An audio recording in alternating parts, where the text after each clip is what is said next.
The Julio Jones saga has finally concluded, with the Atlanta Falcons sending the 7-time Pro Bowler to Tennessee for a pair of draft picks. I'm Dave Loughran with Awesemo.com, breaking down the fantasy fallout from this massive trade. But before we get started, hit that thumbs up button and subscribe to the channel if you haven't done so yet. Let's dive into it. The Titans might be one of the most run-heavy teams in the league, but there's still plenty of opportunity for Jones to excel in this offense.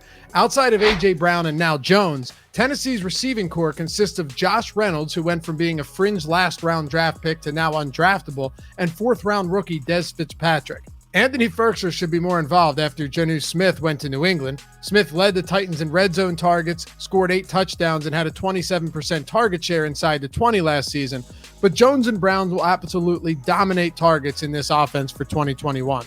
New offensive coordinator Todd Downing would be wise to heavily utilize his new star tandem and avoid handing Derrick Henry almost 380 carries for the second straight year. We shouldn't be looking at Jones' move to Tennessee as a downgrade. Actually, with Calvin Ridley, who now becomes a legitimate threat to finish as the top fantasy receiver in the game this season, continuing to take away target share, and Kyle Pitts expected to make an immediate impact as a player who many have called a generational talent at tight end, Jones should do well with slightly less passing volume but a higher target share on a better offense.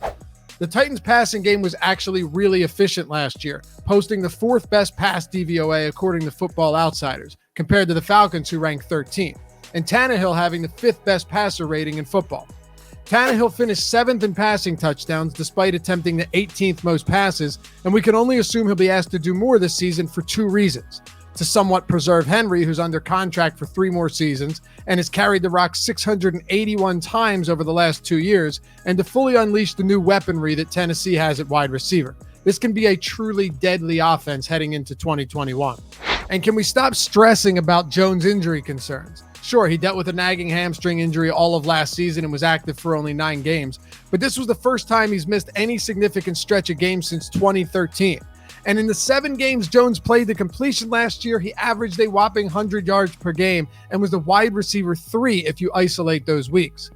Jones has finished as the wide receiver 7 or better in every season since 2014, except for an injury-shortened 2020, cracking wide receiver 3 or better 3 times over that span. And he's managed to accomplish all of this without elite touchdown totals.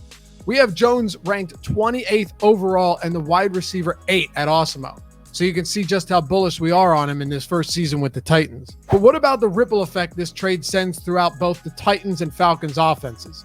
Ryan Tannehill is a huge winner here. He goes from having Corey Davis as his wide receiver 2 to Julio Jones, and now has arguably the best wide receiver pairing in the league. Tannehill already finished as the QB8 last year, and there's little reason to believe he won't see elevated passing attempts now that Jones is in town. It's hard to project Tannehill for a top 5 season, but another top 10 year is squarely in play with upside for more. 40 touchdowns isn't out of the question either.